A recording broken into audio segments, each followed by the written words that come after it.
class component.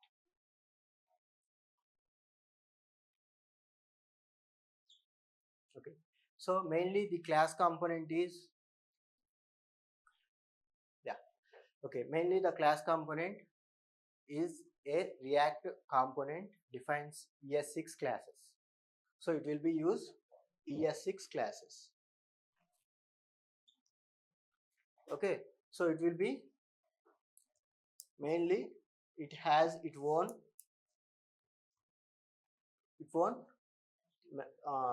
state and lifecycle methods.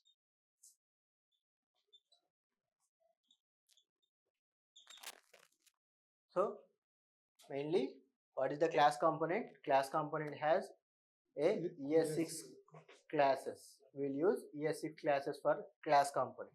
Okay, so mainly it has its own state and lifecycle methods basis on extends with react.component. So we will extend with react.component. So it has its own state and lifecycle methods.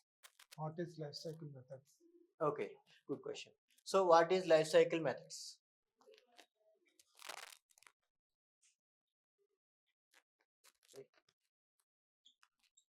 What is lifecycle methods?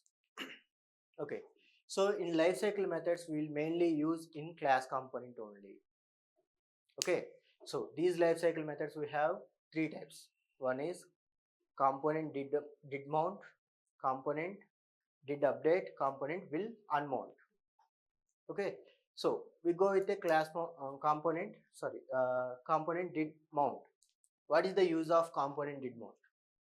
So it will be when your component will be rendered in a DOM, then after rendering your component, then component did mount will be initiated.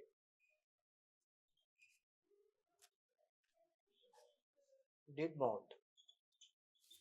First one is component did mount.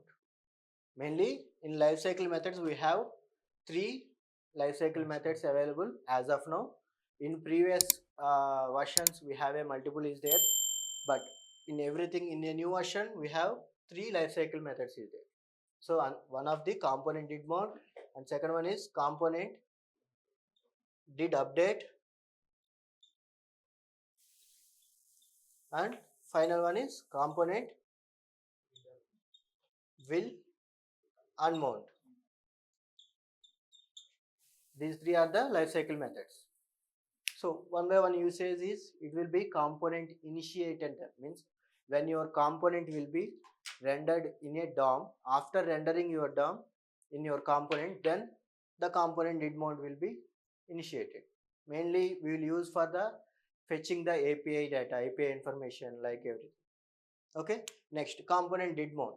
If you are updating in your class component any state value you are updating into your component level, then it will be initiated.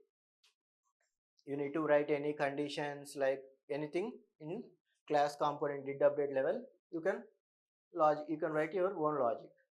Okay, so same way in component unmount.